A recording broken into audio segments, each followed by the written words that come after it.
Recording is on. Estou gravando. Perfeito. Então, boa noite, gente. Sejam bem-vindos aí. Quarto encontro aí do Clube do Livro. Capítulo 7 aí do Compêndio do Capital, do Carlos Cafiero. Como é que funciona, né? Lembrando vocês, o que temos aqui hoje é basicamente uma breve apresentação sobre o capítulo, né? Alguns principais conceitos que eu separei aqui para guiar um pouco os pensamentos. Deve demorar uns 20, 25 minutos aí a apresentação aí dos principais conceitos. Esse capítulo foi bem longo e tem bastante coisa. E depois temos aí debate, discussão, apontamentos que vocês quiserem fazer, pontos que vocês gostaram do livro e tudo mais. E é basicamente isso. Só um minutinho.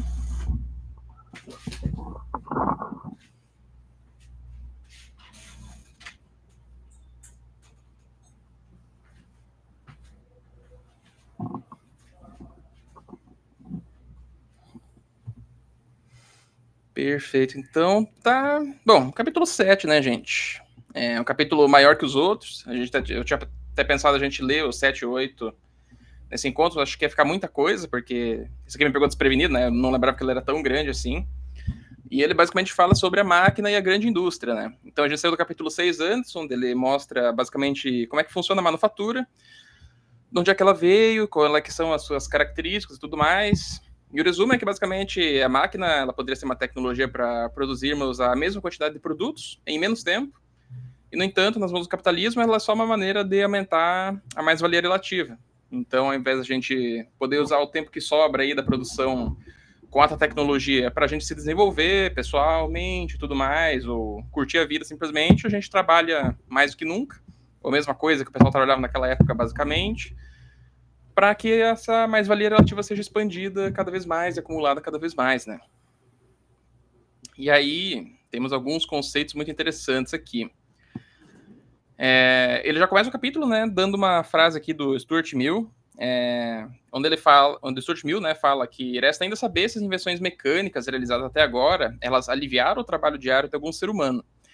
Ele provavelmente fala essa frase aí, né, para pensar, tipo, poxa vida, né, criamos tantas máquinas, ainda assim o ser humano continua trabalhando. Nossa, mas qual ser humano, né? Essa é a grande questão, e é por isso que depois que você aprende a ver as coisas através da lente da luta de classes, as coisas começam a ficar mais claras mesmo, né, menos anuviadas, porque não são todos os seres humanos que estão trabalhando tanto quanto antes, ou até mais.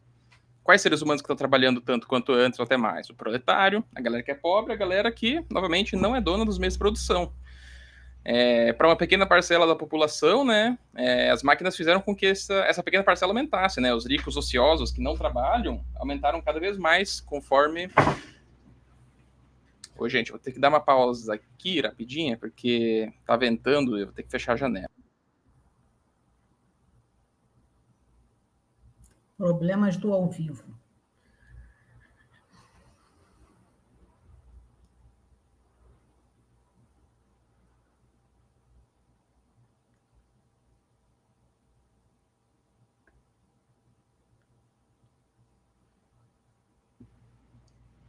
Quem sabe faz ao vivo, né? Se virar nos 30. Onde é que a gente tava? Ódio de classe. Quais seres humanos que estão trabalhando tanto quanto antes, mesmo apesar das máquinas, né? É a gente, a galera pobre aí. Naquela época já era assim, né? O livro escrito aí em 1880 e pouco. E as coisas continuam assim até hoje, né? Para ver como um sistema de produção ele pode continuar basicamente igual nas suas bases, nas suas premissas durante séculos. Aí eu trouxe 2 parágrafos aqui na íntegra que eu acho que eu não teria como resumir eles da maneira melhor do que ele colocou aqui, né? Ele fala assim, quem pensa alguma vez no trabalhador? Se o capitalista se preocupa com ele é somente para estudar uma forma de sugá-lo melhor. O operário vende sua força de trabalho e o capitalista compra, comunica a mercadoria aqui, criando mais-valia, faz nascer e crescer o capital. O capitalista, por outro lado, ele só se preocupa em fabricar mais e mais valia. Mais e mais valia. Depois de ser exaurida a mais-valia absoluta, ele encontrou mais-valia relativa. E agora ele sabe, com as máquinas ele pode obter ao mesmo tempo um produto 2, 4, 10, muitíssimas vezes maior do que antes. E o que é que esse monstro religioso, honesto e que, ainda por cima, amigo da tecnologia avançada, pode fazer? Impor as máquinas para seus trabalhadores. A cooperação, a manufatura, ela se transforma assim na grande indústria moderna e a sua oficina na fábrica propriamente dita. depois de ter mutilado, estropiado o trabalhador com a divisão do trabalho, e depois de tê-lo limitado a uma única e maçante operação, o capitalista vai agora nos oferecer um espetáculo mais triste ainda, como se pudesse ficar mais triste. Ele arrancou das mãos do trabalhador as ferramentas que eles estavam, liquidando, assim, as únicas recordações de seu antigo ofício, de seu antigo estado de homem completo, e o amara a máquina. Agora o operário virou escravo da máquina, exatamente como o capitalista precisa dele. Então, esse capítulo ele vai falar bastante sobre como a generalização desse sistema, a generação do sistema capitalista, da manufatura, das máquinas, tira tudo o que a gente tinha antes. Por mais que a vida, sei lá, fosse sofrida, né, produzindo a gente ali através do nosso próprio ofício e tudo mais, o ser humano, ele tinha um propósito, ele tinha alguma coisa com o que fazer com o seu cérebro, né? A gente viu no capítulo anterior como essas atividades extremamente simplistas, elas subdesenvolvem o ser humano. A inteligência ela está muito atrelada à complexidade das coisas que você faz, e quando você passa a ser relegado a 12 horas por dia apertar uma alavanca, apertar parafuso, você acaba não desenvolvendo seu cérebro de fato, e aí isso contribui, né, para uma massa não tão pensante quanto poderia ser, ou uma massa que não pensa tão criticamente. Aí ele faz duas separações que são bem importantes para a gente entender entre o capital. Existe o capital constante e o capital variável. Então, o capital constante é toda a parte física, toda a matéria-prima, fábrica e máquinas que o capitalista ocupa. E sobre isso ele não tem muito o que fazer. É o preço das coisas que estão no mercado, ele vai achar as coisas para esse preço, ele vai ter que comprar elas a esse preço. O que ele pode fazer para extrair mais lucro é no capital variável, que é o valor da mercadoria que vai para o trabalhador, que é o salário. Só o capital variável cria mais valia, justamente porque é no capital variável que está contido o trabalho humano. Como a gente já viu em capítulos anteriores, apenas o trabalho acaba conseguindo por criar mais valor na nossa sociedade. E aí ele dá algumas coisas que depois que você para pensar, elas até que são bem básicas, assim, bem, tipo, intuitivas, mas até que você não para analisar rapidamente, elas não são tão óbvias às vezes, né? Então a gente pensa, pô, por que uma coisa é mais cara que a outra? E daí eu pensei num exemplo aqui, né, do por que uma bigorna é mais cara que um prego. Então, toda essa ciência estudando o valor das coisas, a produção das coisas, ela ajuda a gente a entender, a fixar melhor na cabeça, né, como é que o valor das coisas é definido, e a gente consegue entender melhor aí para onde que está indo a mais-valia que a gente cria. Então ele fala que a máquina entra no valor da mercadoria como uma razão direta do próprio desgaste e do valor das matérias-primas.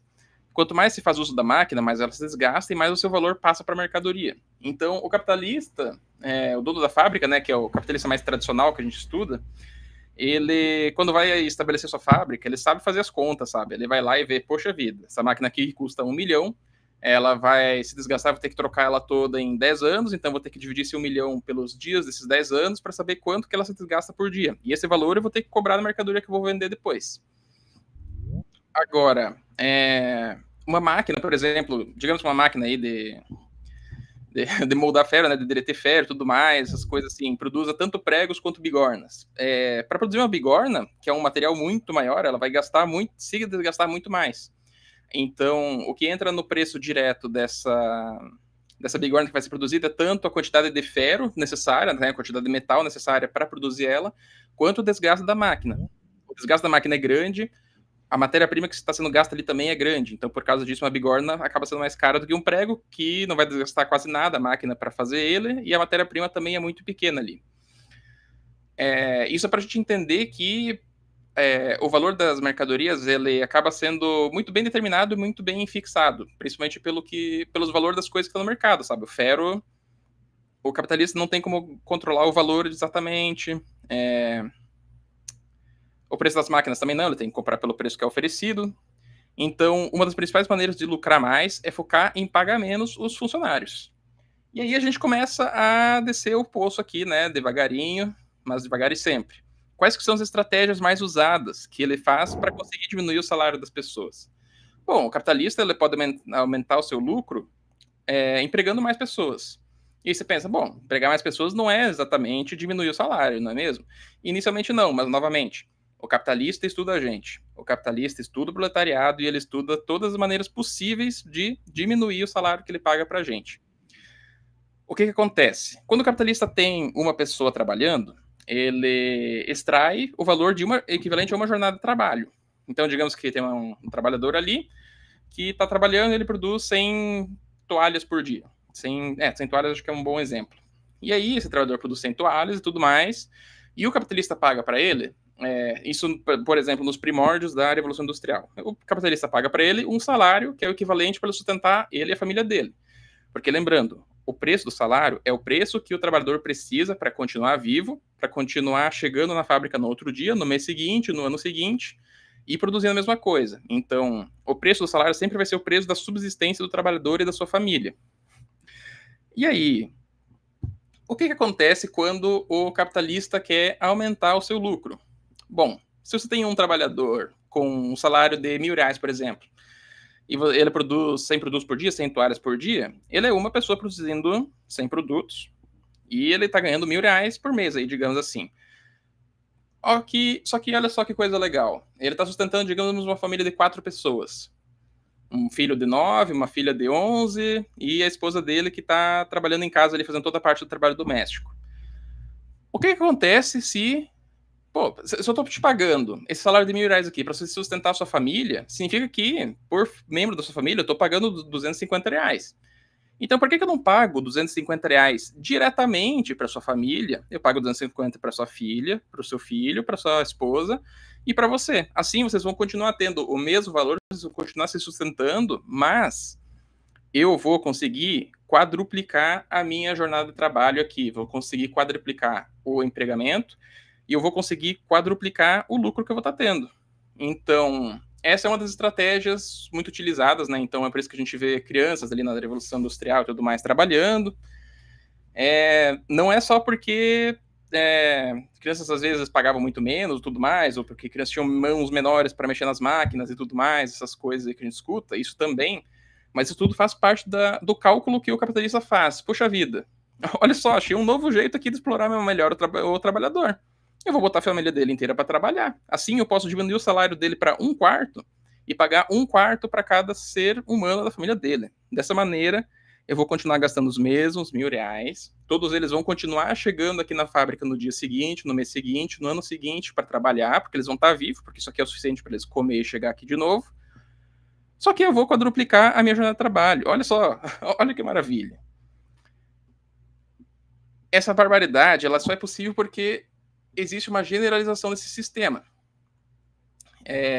Todo lugar... Então, por exemplo, digamos que o trabalhador chega para o patrão e ele fala assim, pô, como assim você vai reduzir minha jornada? Não, eu não vou botar minha família para trabalhar aqui, tá maluco? Olha só como é insalubre aqui. E o patrão fala, bom, você não tem opção, seu salário está reduzido a 250 de qualquer maneira. Então, o trabalhador ele se vê obrigado a botar a família dele para trabalhar, porque senão ele não vai conseguir sustentar nem ele, nem a família dele.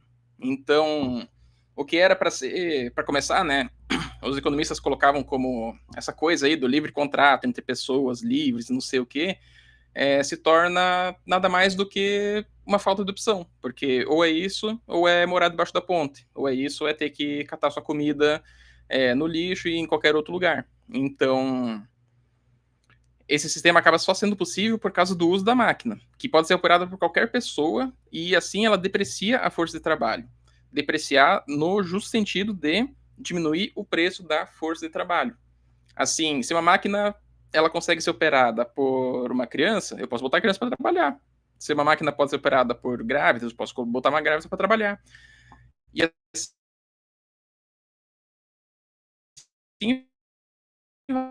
vai. Pulou um pouquinho aqui.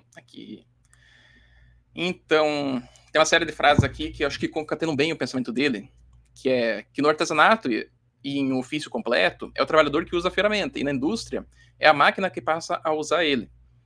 E desde sempre tem a humilhação por parte do capitalista. Então, tem vários capitalistas, né? Aqui ele coloca várias frases do Engels e que ele mesmo escutava, principalmente lá na Inglaterra, né? Que era um dos lugares onde o capitalismo mais estava se desenvolvendo rapidamente. Que os patrões sempre falavam para os operários, né? Os operários não devem esquecer que eles fazem um trabalho inferior e que está ao alcance de qualquer lavrador ignorante.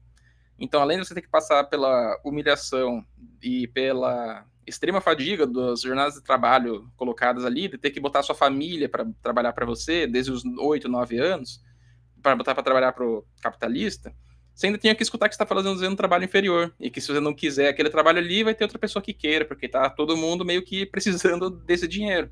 Justamente porque todos os empregos passam a ser concentrados nesse tipo de indústria. Então, se ele sair dessa fábrica, ele vai para uma outra que vai ter um esquema similar. Ele não vai ter muita opção a não ser fazer isso. E isso aqui é exatamente a luta de classes que a gente encara e vê todo dia, né? Enquanto o trabalhador é esquartejado das suas capacidades, o capitalista, e aqui não é um capitalista qualquer, né? Tem esse Uri, que ele cita ali diretamente, que coloca isso. O capitalista, ele vê de outro jeito. O capitalista não vê o que o trabalhador está passando, ou ele escolhe não ver pela ótica do trabalhador. Ele vê pela sua ótica de quem está ansiando lucro. E ele vê que a dificuldade principal na fábrica era de encontrar a disciplina necessária para que seres humanos renunciassem seus hábitos irregulares de trabalho e se identificassem com a invariável regularidade das grandes máquinas. Inventar esse regulamento disciplinar, adequando as necessidades e a velocidade do sistema automático, e aplicá-lo com sucesso, foi, sem dúvida, uma empresa digna de Hércules. Então, os capitalistas, eles passavam por essa dificuldade de achar pessoas que quisessem se submeter a serem esquartejadas das suas capacidades. Eles ficavam putinhos da vida, basicamente, quando eles não conseguiam gente que queria trabalhar para eles da maneira que eles queriam, ou que eles encontravam gente que, sei lá, acabava se machucando por trabalhar em atividades repetitivas, ou acho que essa parte ele está falando principalmente sobre a aptidão mental em ter que largar tudo aquilo que você sabia, ou todas as suas capacidades que você sabe que você tem, para que elas não sejam desenvolvidas e para que você tenha que sobreviver ao custo de não desenvolver elas. Essa é a visão do capitalista, e ela continua assim até hoje, né? Quem nunca escutou aí que o trabalhador aí não fica até as 18h10, né? Pô, deu sua hora e você tá indo embora? Como assim? Como assim você cumpriu a sua jornada de trabalho pela qual você foi contratado? Como assim você não ficou mais para fazer mais pela empresa? É sempre esse tipo de visão que existe desde sempre, desde que o capitalismo existe. É uma coisa permanente. O Engels, ele começa a dar alguns exemplos também sobre casos que aconteciam e que iam à justiça, né? Naquela época já tinha justiça, tribunais, tudo mais. E o Engels dá esse exemplo aqui muito peculiar que eu quis trazer para vocês, para ver se vocês se indignam junto comigo, porque ele fala como eram os esquemas das fábricas, né? Ele fala que se a pessoa chegasse 2 minutos atrasada, ela tomava multa, ou seja, um desconto de salário. Na verdade, era uma multa mesmo, que muitas vezes, se você acumulasse alguns atrasos, assim, se poderia ser cobrado muito mais do que era o seu salário. Se você chegasse às 10 minutos atrasado, você não podia entrar até o meio-dia, então você perdia metade do seu dia de trabalho ali. E dessa maneira, o industrial ele se tornava o legislador absoluto. Os tribunais olham para o trabalhador e eles falam: você aceitou o seu contrato ali de livre e espontânea vontade. Se você não cumpriu ele, o problema é seu, era só não ter assinado. E dos 9 anos até a morte, os operários são obrigados a viver nessa tortura física e espiritual. Então, a gente tem essa consciência de que é uma tortura física e espiritual desde que começou, porque não tem como ser outra coisa, sabe? Fica muito evidente a partir do momento que você se envolve com a indústria que é dessa maneira. E aí ele traz esse exemplo, que aconteceu na cidade de Sheffield em 1866. Teve um metalúrgico que rompeu um contrato por divergências quaisquer ali com o patrão. E aí o que aconteceu? Ele foi condenado a 2 meses de prisão por ter rompido o contrato. E aí, né, beleza, tá, já é um absurdo por si só. Aí ele foi lá, cumpriu os 2 meses, foi solto em liberdade. O que o patrão falou? Não, você veio aqui trabalhar, você ainda tá no contrato, ó. E aí ele se recusou, falou: não, eu já paguei minha multa, você tá maluco? Eu já paguei a minha punição, que foi ficar 2 meses preso, não vou ir aí, eu já paguei a punição que eu devia por ter rompido o contrato. O patrão foi lá no juizado novamente, denunciou o mesmo trabalhador novamente, esse mesmo trabalhador foi condenado novamente à prisão, mesmo ele já tendo pago a pena por romper o contrato. Então, basicamente, ele pagou 2 vezes pelo mesmo delito. E é isso que acontece quando a gente, basicamente, tem as mesmas pessoas ricas e poderosas aí que estão governando as partes aí jurídicas e tudo mais, né? Esses aparatos se tornam aparatos, novamente, burgueses, né? Era naquela época assim e é até hoje assim. Quantos crimes aí que não tem prisão, que não tem opção à prisão é pagar a fiança. Novamente, né? Se a punição para um crime é a fiança, é uma punição que só existe para os mais pobres. E aí, como não poderia deixar de ser, veio a reação dos trabalhadores, né? Porque não sei vocês, mas lendo isso aqui tudo, é muito compreensível que você olhe para as máquinas com ódio, porque você pensa, você viu seus pais, seus avós trabalhando manualmente a vida inteira deles e tendo uma vida muito melhor do que a que você está tendo agora, que é trabalhar, além de um trabalho que é menos, que desenvolve menos você, ele vai te pagar menos, sua família inteira está tendo que trabalhar ali na mesma maneira esquálida junto que você. Então é óbvio que assim, é muito aceitável que uma reação seja o ódio. E aí, nesse capítulo ele não fala o nome exatamente, mas isso aqui tem muito a ver com o movimento dos ludistas, que eram pessoas que começavam a atacar as máquinas porque viam nelas um perigo aos seus trabalhos, né? Porque viam uma precarização na sua vida, na sua forma de viver, por causa da chegada das máquinas, do advento das máquinas. Então essas pessoas, elas passam a destruir as máquinas. Isso é um evento que acontece em diversas vezes ao longo de vários séculos, e ele bota vários exemplos aqui, né? Tem essa máquina, né, que foi uma das primeiras máquinas, ou a primeira máquina que foi inventada, que foi feita para tecer tecidos, né? Uma máquina de fiar. Ela foi um dos primeiros protótipos, assim, a ser inventado, e o conselho da cidade, sob muita pressão dos trabalhadores, acabou por proibir a invenção e, pelo que ele fala ali, mandou enforcar o inventor, porque eles viam muito perigo nessa invenção, de tomar os trabalhos e tudo mais, né? Aquela coisa de, como é que a gente vai ficar se isso aqui se espalhar? E aí tem toda uma história através dessa máquina. Não é exatamente essa aqui da imagem, tá? Eu procurei imagens dela, mas eu não achei, então eu só coloquei aqui uma máquina de tecer antiga, né? Uma máquina de fiar antiga. Mas basicamente a invenção dessa máquina ocasionou diversas legislações, diversas tretas, por assim dizer, em diversos lugares da Europa ali. Na Holanda ela foi permitida só em 61, sob uma série de outras restrições. Na cidade de Leida, tiveram várias revoltas que levaram à proibição dessa máquina em 1629, então no século XVII ali. Ela foi proibida em todo o território alemão em 1685, ela foi queimada em público em Hamburgo. Então, o emprego só foi autorizado em 1765. Essa máquina, que produzia de 4 a 6 tecidos de uma vez, ela foi precursora de outras máquinas que passaram a produzir 50 tecidos por vez, mais para frente, 50 toalhas, por exemplo, que precisavam apenas de um operador. Então é por isso que ele fala ali, essa aqui é uma ceraria movida a vento, através de um moinho, né, basicamente, onde o vento gira os cataventos lá em cima e isso gira todo um mecanismo ali dentro. É uma maneira de cerar tábuas de antigamente e também houveram vários tipos de revoltas para destruir esse tipo de invenção, porque os trabalhadores estavam vendo um perigo ali. Só que, novamente, né, todo esse ódio ele é justificado, com certeza. A vida deles estava realmente pior por causa disso. Mas, novamente, o Marx ele fala em alguns pontos que não dá para girar a roda da história para trás. É impossível de você reverter uma nova tecnologia, uma nova maneira de produzir, porque todos os seres humanos precisam de novas maneiras de produzir, isso vai pegar uma hora ou outra, aumentar, principalmente, né, no capitalismo, depois de estabelecido o capitalismo, né, novas tecnologias nunca podem ser retrocedidas, né, no máximo elas podem ser freadas por leis e tudo mais, ou reguladas. Isso tem muito a ver com o movimento da IA agora também, né, a gente vê um certo perigo na IA, mas é melhor a gente pensar desde cedo como regular ela e colocar regulações fortes ali, do que acabar lutando para destruir elas simplesmente. E daí eu vou botar as perguntinhas ali no final, acho que na verdade não demora muito, e depois a gente conversa. E aí, foi necessário um tempo, né, para que os operários eles distinguissem entre a máquina e o emprego capitalista da máquina.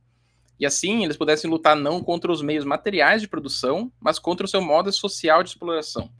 Então, essa que é uma grande pegada que a gente tem que entender. O Marx fala em alguma parte da sua obra que se a aparência das coisas coincidisse diretamente com a sua essência, toda a ciência seria supérflua. Basicamente, se a aparência representasse a essência, toda a ciência seria descartável. As coisas, a gente precisa entender elas de uma maneira um pouco mais aprofundada. Por isso que a nossa intuição, quando a gente começa a estudar esse tipo de coisa, acaba sendo, muitas vezes, uma inimiga, porque a intuição, muitas vezes, ela engana a gente. Da mesma maneira que os ludistas, né, que estavam buscando destruir as máquinas porque eles viam nas máquinas uma ameaça, mas as máquinas nunca foram uma ameaça em si. As máquinas, na verdade, são uma maravilha. Só que se a gente usa elas da maneira errada, se tem uma classe utilizando elas de uma maneira que seja a explorar outra classe, aí a gente tem um problema. E é por isso, novamente, que a gente busca acabar com essa opressão de classe, acabar com as classes em si, fazer com que a única classe existente seja a trabalhadora, de fato, para que a gente possa tomar as melhores decisões para a gente. E eu tinha alguma curiosidade para contar em algum momento aqui. Ele fala ali que na Câmara dos Comuns, na Inglaterra, em 1844, foi ouvido, né, foi proclamado algum discurso, alguma coisa, que o trabalho nas fábricas é 3 vezes maior que antes. E, sem dúvida, a máquina tem realizado tarefas que exigiriam a força de milhões de homens. Mas ela multiplicou assustadoramente o trabalho daqueles que são governados pelos seus terríveis movimentos. Então, esse é um discurso e é uma preocupação que já vinha desde aquela época, era observado que a tecnologia vinha aumentando, a gente vinha produzindo mais. A gente consegue passar de produzir uma toalha por dia para 100, para 1000. E ainda assim, o trabalho das pessoas aumenta, sabe? O que está acontecendo aqui? Já era uma discussão naquela época, e eu quis trazer como curiosidade essa parte da Câmara dos Comuns. No parlamento inglês, existia essa Câmara dos Comuns, e existia uma outra Câmara que era chamada de Câmara dos Lords. Então, basicamente, existe uma Câmara para as pessoas que são eleitas, existe uma Câmara para as pessoas que têm sangue real, basicamente, influências aristocráticas e tudo mais. Isso naquela época, né, gente? E daí, vocês sabem quando é que isso foi abolido? Quando passou a ter só a Câmara do Povo? Nunca. A gente ainda tem a Câmara dos Comuns até hoje, lá no Reino Unido, na Inglaterra, para que os lords tomem suas decisões ali, que são acima do povo. Então, só queria colocar isso com uma ressalvinha aí, né, para guardar na memória, assim. E eu acredito que por hoje seja isso, gente. Achei até que ia demorar um pouquinho mais aqui, porque foi bastante conteúdo, mas acho que a gente pode ter bastante coisa a discutir também sobre isso.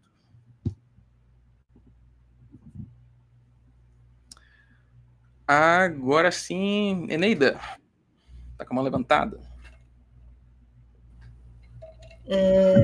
Não, então, eu queria falar assim, que você vê que a máquina, a princípio, pelo que ele diz ali, né, as cidades proibiram aquela máquina de tear, porque ia colocar várias pessoas desempregadas. Uhum.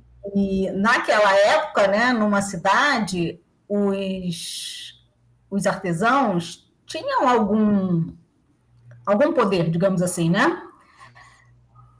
Só que, ao longo do tempo, aí a gente vai ver que ela vai ser liberada. Por que ela é liberada? Muito provavelmente porque começa a concorrência, né? Então, se numa outra cidade aquilo vigorou, e aí os tecidos ficaram mais baratos, começaram a chegar mais baratos, a história do capitalismo, né? Você vai comprar o que está mais barato, entendeu?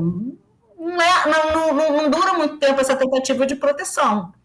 Então, os artesãos que continuavam produzindo manualmente, eles perderam o mercado, né? E aí, quando a cidade começa a ver que não tem mais mercado, não tem mais jeito, entendeu? Então, é por isso que, assim, não dá para rodar a história para trás, né? Não é nem que seja assim, é um negócio maquiavélico, alguém está ali maquinando essa história toda, entendeu? Não, é porque a concorrência acontece, entendeu?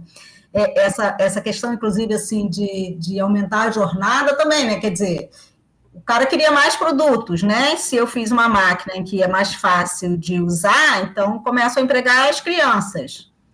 Aí ele vê que, bom, se tem as crianças, então eu posso pagar menos. Para as crianças eu vou pagar menos. E aí realmente, né, o custo cai tanto porque ele divide o salário pelas pessoas da família, quanto porque os produtos ficam mais baratos, né? Então, conforme o produto fica mais barato, também diminui o trabalho necessário, né? Então, vai tudo... E aí tudo isso encaminha para a acumulação de capital, né? Exatamente, que inclusive, se não me engano, é o capítulo 9, o capítulo 10, é o capítulo 9, né, o capítulo 9 que vai falar sobre a acumulação de capital, e o 10 vai falar sobre a capital primitivo, se não me engano. Mas é exatamente isso, é uma conjunção de fatores que encaminha ali para que o trabalhador possa receber cada vez menos, né? Então, quando... acumular cada vez mais.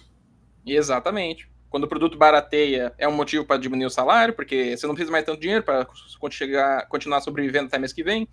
Quando você bota a família inteira para trabalhar, isso faz com que nenhum outro lugar aceite outra forma de trabalho, né? Você faz com que a família não tenha outra opção a não ser botar todo mundo para trabalhar. Você pode pagar menos e produzir mais também. Então, todas as formas mais desumanas E assim, também não é um negócio assim... Eu vou dizer assim, o cara planejou... aí eu vou diminuir... Não, é porque ele realmente começa a ver que as pessoas estão aceitando um salário menor. Até porque, como as pessoas vão ficando desempregadas, quanto mais máquina você coloca, mais as pessoas vão ficando desempregadas, mais difícil para elas é arrumar um emprego. Então, elas têm que aceitar um salário cada vez menor. Eu acho que... Entendeu? E aí isso vai, entendeu? Isso é um processo, né? Levou tempo isso daí, né? Continua levando. Com certeza. Deve ter capitalista que pensou isso docilmente mais maquiavélica, deve ter capitalista que só seguiu o mercado, falou, lá, outra empresa teve essa ideia, vou adotar. Deve ter tido as mais variadas, né? Mas o ponto é, o sistema, ele se autorregula para que as medidas que dão mais lucro sejam adotadas pelas empresas, né? Pelas padrões de violência e exploração foram normalizados, exatamente. E óbvio, né, que todas as lutas aí dos trabalhadores e tal vão reduzir um pouco essa exploração, né, mas nunca é o suficiente para a gente ter uma vida digna, né? Esse que é a principal indignação que a gente tem que ter. Exatamente, a mão invisível. A mão invisível. Enfim. Tem mais alguém na fila? Eu mesmo. Bom, então eu listei alguns pontos aqui para trazer. Antes de mais nada, né, é bom ter em mente que a Câmara dos Lordes no Reino Unido ela é um retrocesso até do ponto de vista da burguesia, né? Porque a classe da nobreza ela foi demovida, do poder pelas revoluções liberais, das quais a Revolução Francesa é a mais famosa, né? E sobrou apenas como um resquício parasitário, vamos dizer assim. E a Inglaterra é um país em que você vê isso, né? Então, até de uma perspectiva liberal da ideologia burguesa, a nobreza é algo ultrapassado, né? Então, está 2 passos atrás do que nós acreditamos aqui. Mas eu queria falar outra coisa, né? Bom, esse capítulo aí, aqui apresentado pelo Guilherme, muito bacana, né, a apresentação, ele diz muito a respeito sobre como as pessoas que antes eram mais importantes que as máquinas, elas se tornam menos importantes do que as máquinas. E se tornam em si mesmas meras peças dessas máquinas, né? E passam a ser monitoradas para o máximo possível de produtividade a cada segundo, a cada instante de suas vidas enquanto estão trabalhando. Inclusive, um trecho que foi destacado ali diz muito respeito a isso. Diz respeito a você disciplinar as pessoas como uma força militar, praticamente, para que elas não percam tempo com os comportamentos irregulares, as distrações pequenas típicas do ser humano. Né? Cada segundo tem que ser o máximo possível maximizado. Nesse contexto, hoje em dia, a gente faz até meme com isso, na verdade, sem pensar muito. Né? Então, esses textos que foram aqui apresentados pelo Guilherme dizem muito respeito a uma realidade do século XIX, século XVIII, mas é bom conectar, né, com o presente momento. Todo mundo já viu o meme da famosa cagada remunerada como algo revolucionário aí, né? Toca diretamente nesse assunto. Exatamente. Você tentar, de maneira rebelde, se permitir algum tempo para você, não é mesmo? Recentemente, o Banco Itaú, agora falando de uma realidade mais próxima do trabalho home office, que muitos aqui devem ter, de uma forma ou de outra, demitiu 1.175 funcionários, com a desculpa de eles terem baixo desempenho. Veja só, como que esse baixo desempenho foi mensurado? Por métricas como, por exemplo, a quantidade de cliques na tela por hora e a quantidade de abas abertas e outras coisas que, no final das contas, são uma forma moderna do supervisor controlando o trabalho dos trabalhadores de uma fábrica no passado. Né? Você pode ter uma chata, aquele filme famoso dele, em que ele está, por exemplo, repetindo o mesmo movimento a cada segundo numa esteira, né? De apertar uma porca, se não me engano. A mesma lógica tenta se reproduzir novamente agora para o trabalho online, home office também. Então a ideia é de maximizar cada segundo da sua vida. E aí você inevitavelmente chega à conclusão de que, na verdade, esse desenvolvimento tecnológico das máquinas e tudo mais, que até hoje avança, deveria servir justamente para que nós tivéssemos mais conforto, justamente para que precisássemos trabalhar menos, justamente para que nós não fôssemos máquinas. Máquinas podem ser tratadas como máquinas, porque elas são máquinas, mas seres humanos não. Você não pode desumanizar. O que acontece, na verdade, é essa desumanização, esse tratamento dos seres humanos como se fossem elementos de uma máquina. Só que seres humanos não são. Seres humanos são mais complexos do que isso. Então, esse é um fenômeno que acontece e acontece novamente. O Ângelo está comentando ali sobre a notícia do Banco do Itaú. Pois bem, e essa divisão do trabalho, né, essa segmentação cada vez mais especializada do trabalho em múltiplas frentes cada vez menores, cada vez mais limitadas, nós vemos também, claro, obviamente, na formação das habilidades necessárias para esse trabalho no contexto da universidade. Então, hoje em dia, tanto nos campos de exatas quanto nos campos de humanas, nos dois, nós vemos uma cada vez mais profunda especialização da formação universitária, ao ponto em que tanto os cursos de engenharia, por exemplo, estão ficando cada vez mais voltados a uma perspectiva meramente técnica, não muito acima daquilo que um supervisor técnico deveria saber no passado, quanto também os cursos de humanas vão sendo cada vez mais segmentados para que as pessoas não possam unir, né, os pontos e desenvolver teorias mais abrangentes da realidade, como é o marxismo, veja só. Né? Então, nós vemos claramente nas universidades essa segmentação, essa especialização extrema do conhecimento. Nesse contexto, nós podemos aqui lembrar que a União Soviética fez um esforço de tornar as pessoas mais universalistas. Havia ainda uma formação especializada também, mas a certo ponto eles conseguiram algum avanço significativo nesse sentido. É muito comum que nós venhamos a saber de pessoas da época da União Soviética que sabiam, se fossem homens ou mulheres, consertar um carro, fazer a manutenção dos eletrodomésticos em casa, tinham noções de várias áreas de conhecimento, de química, de física, de biologia, e as relações múltiplas entre essas áreas de conhecimento. A verdade é que o ser humano deveria ter a liberdade e o incentivo para perceber as relações entre as múltiplas áreas do conhecimento, perseguir suas vocações e fazê-lo em toda a complexidade possível, no tempo que lhe for mais conveniente, e não ser reduzido a uma mera ferramenta de uma máquina maior. Isso é um desperdício gigantesco de potencial intelectual, na verdade, é uma escravização e é uma desumanização profunda. Então, é por aí que está o foco, né, desse capítulo, na verdade. Né?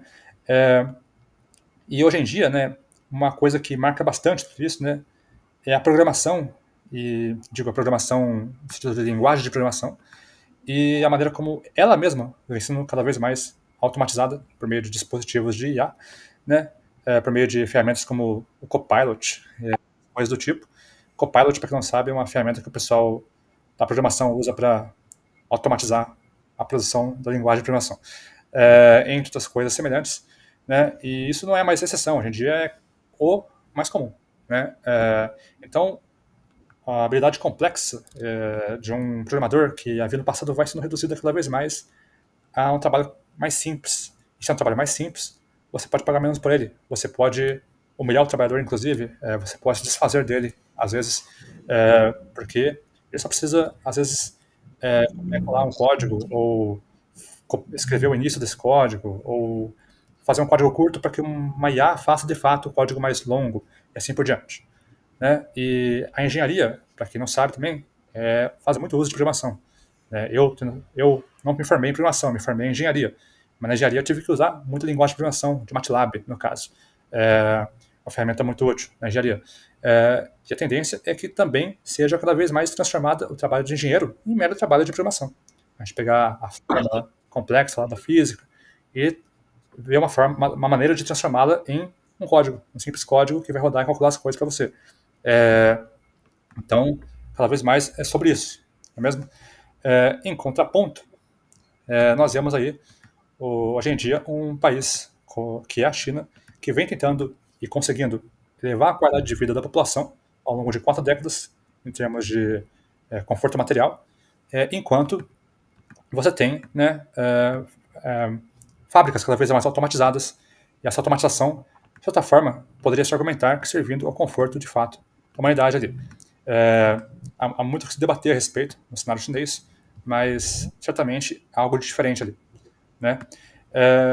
No mais, é só a questão de termos em mente, né, as contradições da realidade aqui, né? Então, esse aumento da produtividade nos leva a ter, como eu já disse em outra reunião nossa aqui, um celular na mão, que é uma ferramenta extremamente tecnológica, com chips contendo transistores de alguns nanômetros de tamanho, e mesmo assim falta comida para você se alimentar no final do mês. E mesmo assim você não consegue pagar o aluguel, sabe? Então, veja só que coisa, né? A tecnologia avançou a ponto de bilhões de pessoas terem celulares, que são uma coisa, se você parar para pensar, surrealmente complexa, mas ainda bilhões de pessoas, se largarem seus empregos, podem correr o risco de passar fome e não ter onde morar. Então, é uma contradição marcante aí de para onde é direcionada essa produtividade. Então, o avanço tecnológico, uma perspectiva revolucionária, comunista, deveria servir ao conforto do ser humano, a permitir que o ser humano possa se dedicar a trabalhos criativos, a trabalhos artísticos, a trabalhos técnicos mais complexos, abrangendo múltiplas áreas e as suas relações. Todo ser humano é um gênio potencial, na verdade, tem uma mente capaz de abranger muitos conhecimentos e suas relações, e se esse potencial fosse realmente aproveitado, sabe, estaríamos muito mais longe hoje em dia. Então o capitalismo teve sua função na história da humanidade em brutalmente fazer avançar as forças produtivas, mas já perde sua função hoje em dia. Já cada vez mais deixa de ser um modo de produção funcional. Então isso é algo que claramente vai acontecendo. E uma outra coisa, uma outra reflexão para ter em mente aqui também, é que nem é saudável para o ser humano ser explorado, com certeza, né? Trabalhando muitas horas por dia, assim como não é saudável para o ser humano ser um completo inútil, ocioso, que depende de outros para ter suas louças lavadas, sua comida feita, suas roupas lavadas, assim por diante, como a realidade de muitos bilionários ou milionários por aí. O ser humano saudável, ele trabalha em trabalhos, como eu disse, criativos, artísticos, quando técnicos, complexos, dentro de um período de tempo conveniente, sem ter medo de que vai faltar comida, de que vai faltar habitação, de que vai faltar moradia. Talvez, inclusive, um trabalho saudável para a mente humana fosse de cultivar, né, sabendo, ou de operar as máquinas que cultivam, que seja, para saber de onde vem o alimento que você come, justamente, né? Mas então a realidade saudável, na verdade, passa por trabalho visto de uma outra forma, de uma forma verdadeiramente humanizada e não meramente transformada a uma ferramenta de uma máquina maior. Não é mesmo? Bom, então é isso. Talvez tenha esquecido uma coisa ou outra, mas são alguns pontos que eu quis trazer. Que isso. É isso aí que eu quero, pô. Essas análises mesmo, porque isso é, quando a gente estuda a teoria marxista, é o que a gente chama de contradição, né? As contradições, a gente tem um celular na mão, coisa extremamente complexa. Gente, você sabe qual é o tamanho de um átomo? A gente tem chips aí com 7, 8 átomos, sabe? É uma coisa absurda, assim. E transistores, né? Com 7, 8 átomos, e a gente ainda não tem comida garantida. Não, nanômetros, né? Que você quis dizer. É nanômetros. Mas hoje em dia está chegando ao ponto assim, de quantificar em poucos átomos. Hoje em dia tem alguns transistores. Tem vários chips ali de tipo 10, 15 átomos, sabe? É uma coisa absurda. Estão descendo para o nível do angstrom, que é uma unidade de medida que é uma fração do nanômetro já. Então, o limite físico possível. Exato. Jorge.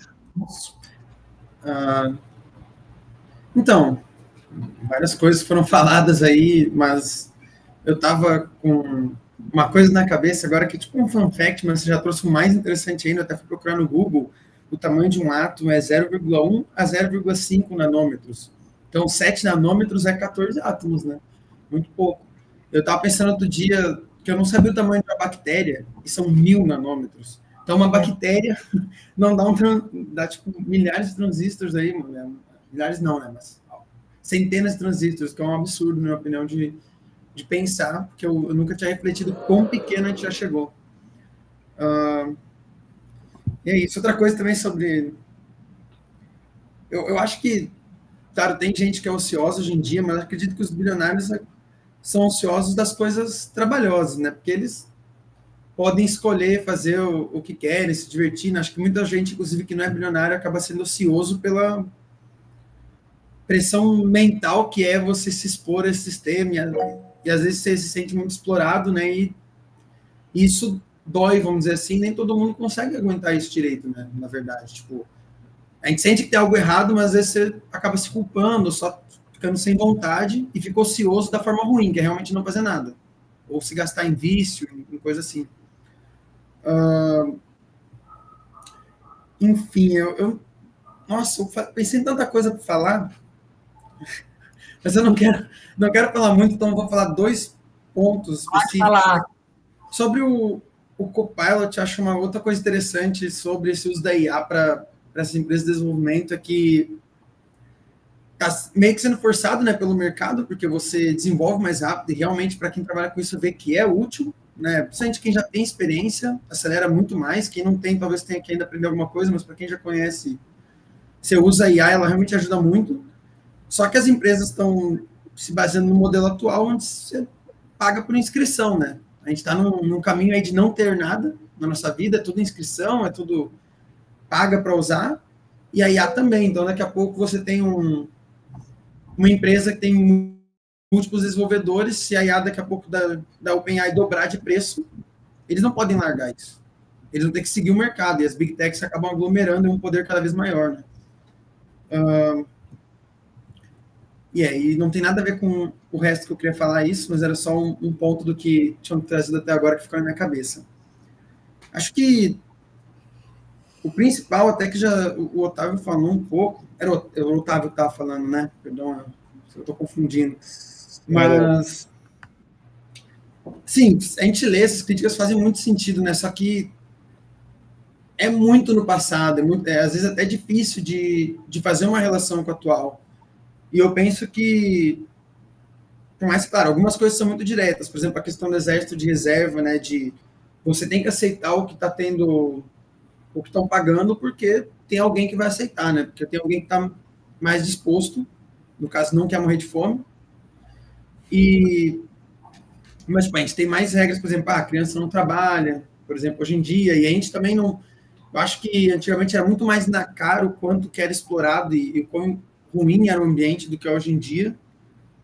E por mais que as coisas continuem parecidas. Então, assim, eu vou trazer uma coisa que eu não tenho dados para embasar, mas eu acredito fortemente que esses dados existem, tá? Eu já vi pessoas falando por aí e conheci exemplos anedóticos pessoais, que é de pessoas que vão morar com o namorado ou meio que se casam para conseguir manter uma casa. Então, tipo assim, você tem um salário, você não se sustenta, então você arruma alguém para namorar e vai morar junto. Então, tipo, isso é exatamente o que estava acontecendo ali, supondo que a pessoa tem 4 pessoas para sustentar, né, uma família de 4 pessoas, os 4 têm que trabalhar, só que hoje em dia a gente nem bota o filho na equação direito, porque se tiver filho, já, mesmo juntando, já não vai dar, vai ficar difícil.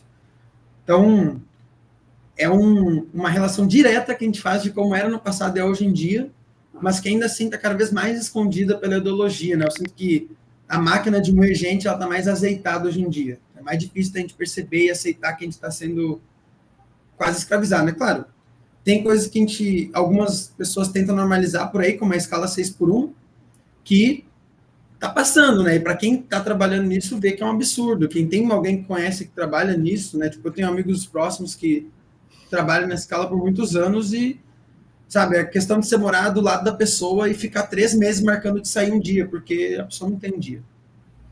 Né? Então, enfim, foi uma coisa que eu tentei trazer, assim, como que a gente faz esse paralelo do passado para agora, tendo em vista que era mais visível, na minha opinião, os exemplos que o livro traz. Eu acho que também era mais visível para a época. E hoje em dia a gente tem que, às vezes, principalmente alguns trabalhos, né, até trazendo a minha experiência sobre o home office, que tinham falado antes, eu, às vezes, ficava meio largado no home office, eu me sentia muito culpado, assim, porque, pô, eu tinha que trabalhar 8 horas e, às vezes, eu estava, sei lá, vendo um vídeo no YouTube. E aí eu compensava, ficava até mais tarde, né, toda aquela questão, que, na verdade, eu estava fazendo mais do que eu precisava. Né, e eu sei disso, né, mas, enfim,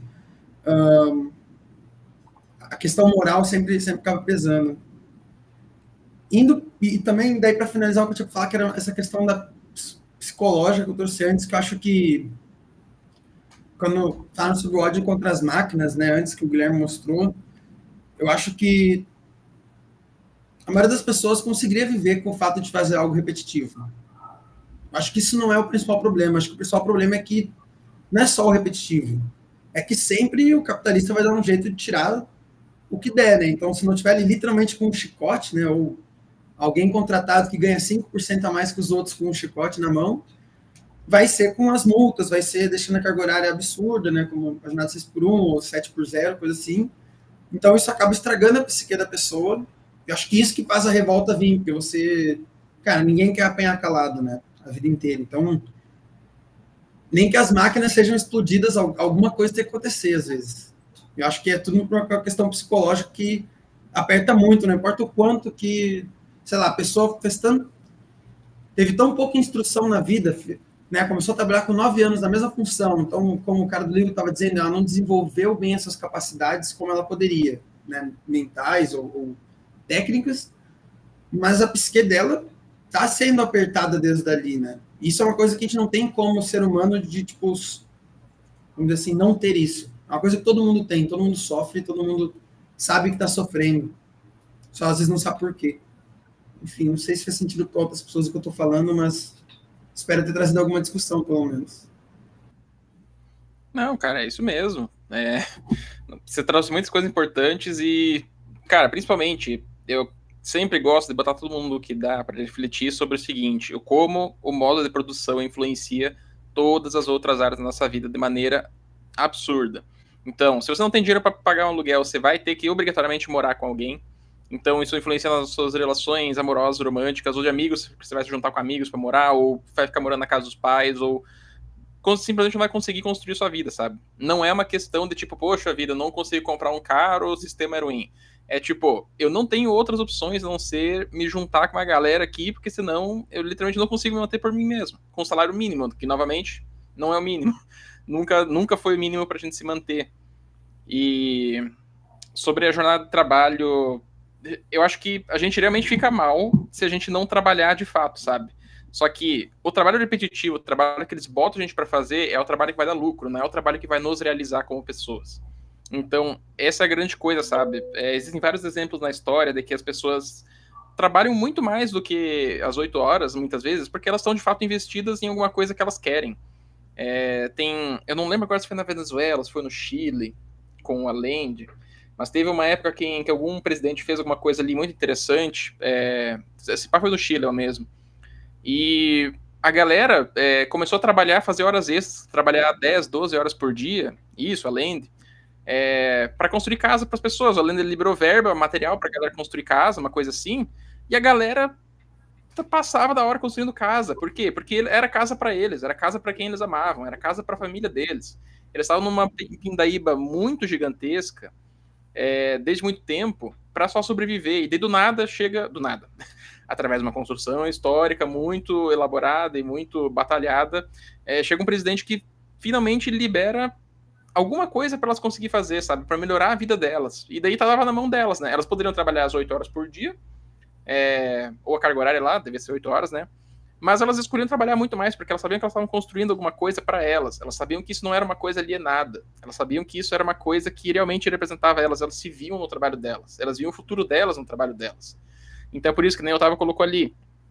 Trabalho voluntário é muito comum nessas experiências, porque as pessoas finalmente deixam de serem exploradas totalmente para perceber que elas estão construindo o próprio futuro. E não só garantindo o pão de manhã, sabe? Porque a gente precisa do pão de manhã, então a gente vai atrás porque a gente precisa, sabe? Mas se você tivesse os meios materiais para ir atrás do que você quer, ao invés do que você precisa, imagina o quanto de energia que você não vai gastar nisso, sabe?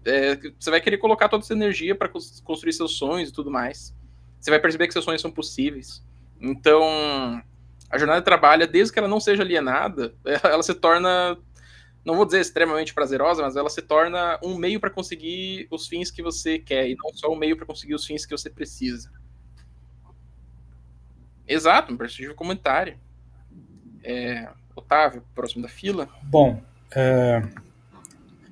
realmente faltou enfatizarmos mais essa palavra hoje, alienação, né? Então, cumpre esse papel também, né? A segmentação do trabalho em etapas extremamente mínimas, a alienação. Você não sabe por que está apertando aquela porca, você não sabe por que está fazendo aquele trecho de código, ou até sabe, mas enfim, não te interessa também aquele trabalho, o resultado final daquilo não te interessa de fato. Então, a realidade no capitalismo é de trabalhos que não necessariamente nos interessam, na verdade, na maioria dos casos, não nos interessa muito, ou nada.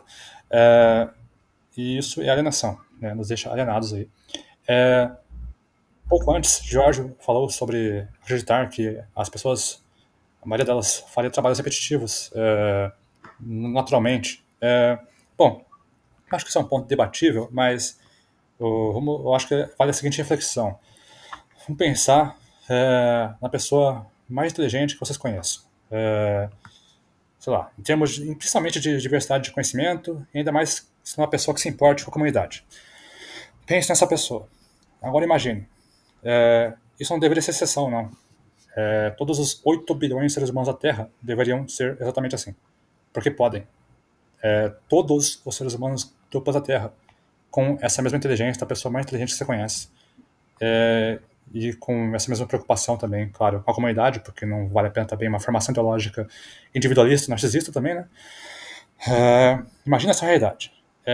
Uma realidade em que teremos avanços muito maiores e muito mais complexos do que aqueles em que vivemos, né? Ou seja, bilhões de pessoas são amacetadas à ignorância e à exaustão com um desperdício brutal de potencial humano, de intelecto humano.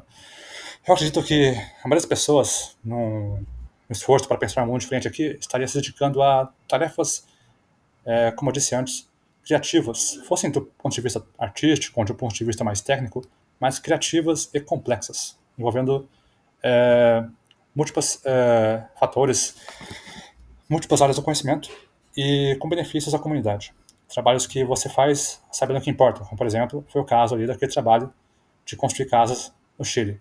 E é interessante notar também que no Chile o Salvador Allende conseguiu fazer isso e muitas outras coisas, né, tendo sido eleito democraticamente. Olha que bonito. Poucos anos depois, caças americanos estavam lá bombardeando o palácio do governo dele. Então, só uma reflexão aqui sobre as possibilidades do, assim dito, socialismo democrático pelas vias da democracia burguesa. Outras coisas que eu vou comentar aqui. Então, assim, acho que vale a pena canalizar, né, essa reunião nossa aqui para reflexões não só de futurologia, de abrir a mente, né, para o possível, como também para o prático no âmbito um pouco mais imediato, né, da nossa luta. Então, pode dizer que você criar senso crítico, né, você criar... Vocês estão me ouvindo aqui? Que, nossa, deu um piripaque no notebook aqui, mas enfim, voltou. Estou ouvindo sim, normal. Bom, mas então você criar senso crítico, complexidade de pensamento, você trazer conhecimento para as pessoas que estão nessa realidade alienadas e entregues a simples entorpecimento, por vezes, é algo revolucionário. É algo que vai contra o sistema. Você gastar o seu tempo do home office para lazer, ou ainda mais para algo como, por exemplo, dedicar-se a aprender coisas do seu interesse no YouTube, é revolucionário. É algo que impacta, que vai contra o interesse do sistema. Da classe dominante, pelo menos, do sistema.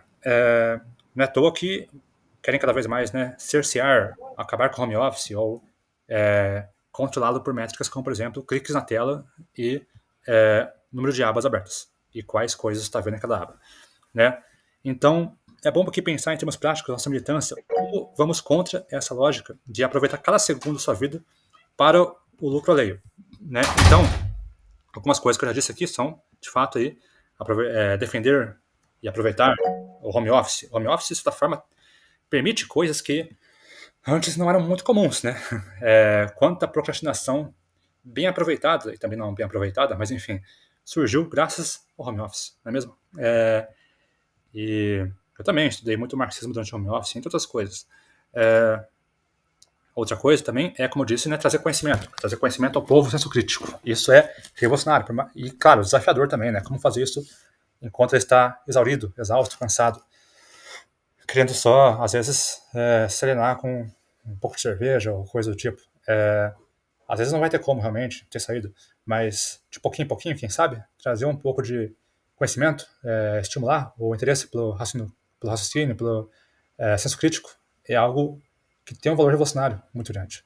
É um desafio que vale a pena tentar fazer. O cérebro humano é complexo, é incrível, é capaz de fazer coisas fantásticas, mesmo às vezes com pouco tempo. Temos que pensar nisso. E, para fechar aqui, duas coisas, né? Um outro ponto também, de certa forma, revolucionário contra essa realidade, né, em que vivemos aqui, é o seguinte, né? Pô, você quer um trabalho mais bem feito, e feito o tempo todo, 24 horas por dia? Então que tal aumentar a quantidade de turnos e diminuir a carga horária? Já pensou? Ao invés de 2 ou 3 turnos por dia, 4 turnos, 6 turnos, 6 turnos de 4 horas. Interessante, seria talvez algo assim. As pessoas fariam um trabalho mais descansadas, iriam ficar menos exaustas fazendo trabalho. E fazer isso, claro, sem diminuir o salário, pagando menos, pagando o mesmo. Tá aí, com certeza, algo muito revolucionário contra essa realidade apresentada, exposta aqui nesse capítulo. E o outro ponto, final aqui, que eu anotei para comentar, é o de que nós não devemos deixar de admirar tecnologia por si só. A tecnologia por si só é algo que podemos admirar. Eu tenho uma paixão de infância por área espacial, área aeronáutica, com certeza. Mas é fato, quando nós adquirimos o senso crítico proveniente do marxismo, nós não conseguimos mais olhar para as coisas apenas pela realidade imediata delas, né? Fica um pouco difícil às vezes. Nós começamos a pensar nas implicações daquilo. Então, um foguete, algo incrível, mas um foguete para lançar uma cidade de comunicação que pertence a uma empresa bilionária, que vai servir os interesses da burguesia, será que é algo tão incrível assim? E assim por diante.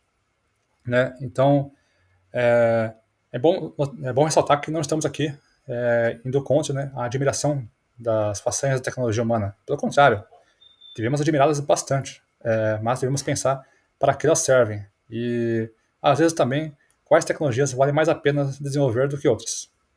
Não é mesmo? Mas é isso. Eu retomo aquela inicial reflexão minha. Imagine um mundo em que todas as 8 bilhões de pessoas atingissem o máximo potencial de sua inteligência, e não só uns ou outros. Imagina um mundo em que não existisse a figura do inteligente. Imagina um mundo em que todo mundo fosse inteligente. Complexo e preocupado com a comunidade.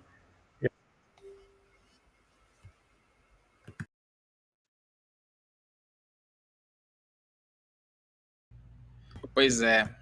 Seria um mundo interessante, hein? E a gente tem condições de construir ele. Basta a gente se organizar.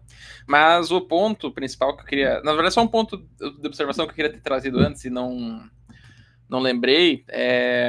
Sobre a culpa, né, de você procrastinar. O Jorge falou antes sobre a culpa de ficar procrastinando e tal, mas ele mandou uma real assim, tipo, mas na verdade eu tô fazendo mais do que me pedem, né? Eu tô fazendo mais do que precisa.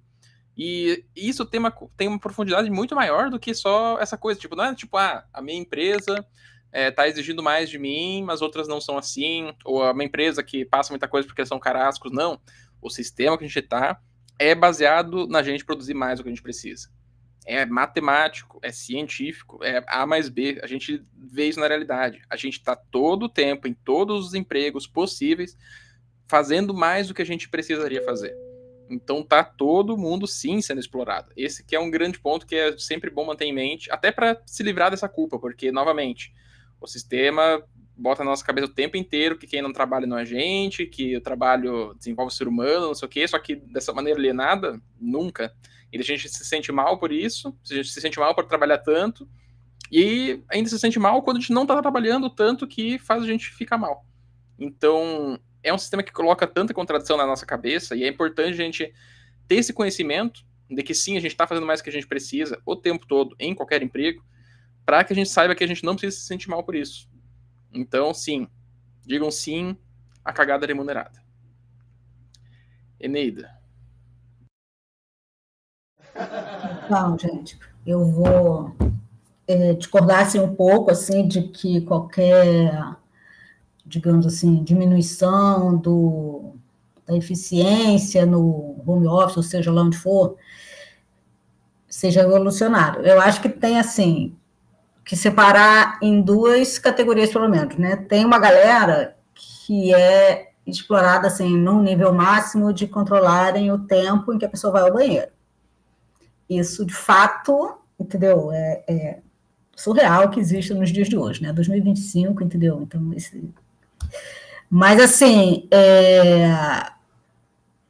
eu acho que assim, o revolucionário seria se você usar esse tempo para se organizar, entendeu? Contra o capital, entendeu? Você simplesmente usar para ficar no joguinho do Facebook, entendeu? Não acho revolucionário só porque eu estou roubando jornada de trabalho do patrão, entendeu? Eu acho que o revolucionário é você usar isso contra o sistema, entendeu?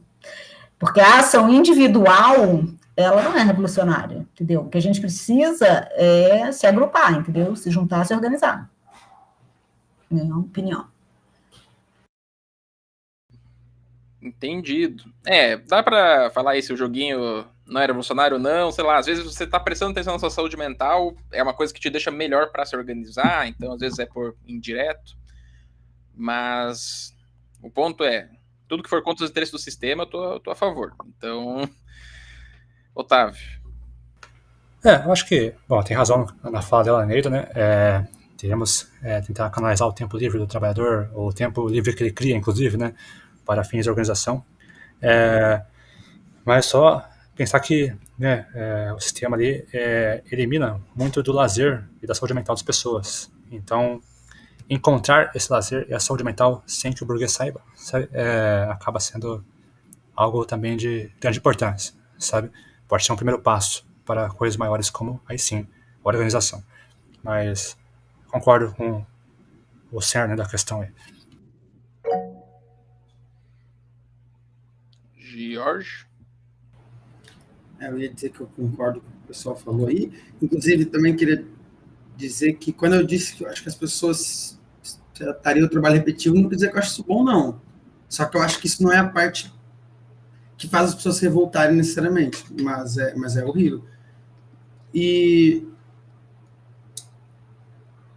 o que eu falo do home office também é que tem trabalhos, né, que, principalmente se você está um trabalho criativo, não é tanto o meu caso, mas que o pessoal da computação tem um pouco, mas sei lá, um designer que faz home office, eu acho que às vezes faz sentido ter umas 4, 5 horas de foco e dar uma descansada, porque é uma coisa que cansa muito a cabeça, você precisa relaxar para render mais.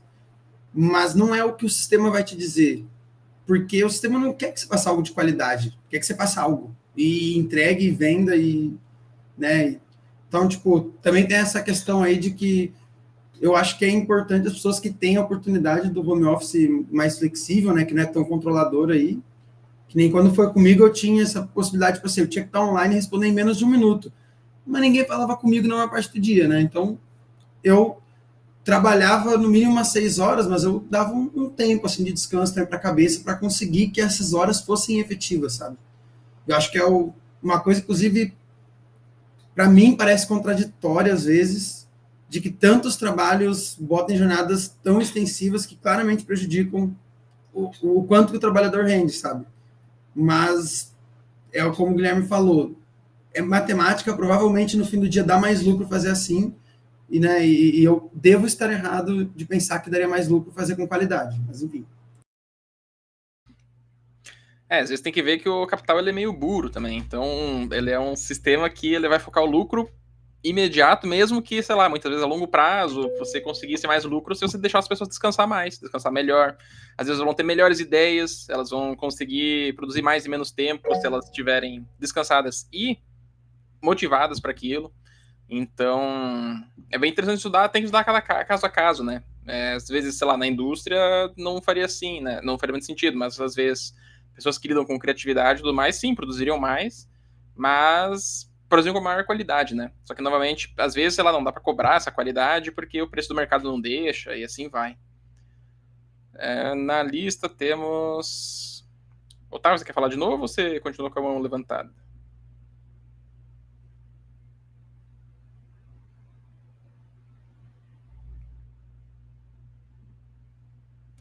Então, Eita, eu tinha levantado sem querer aqui, vou abaixar.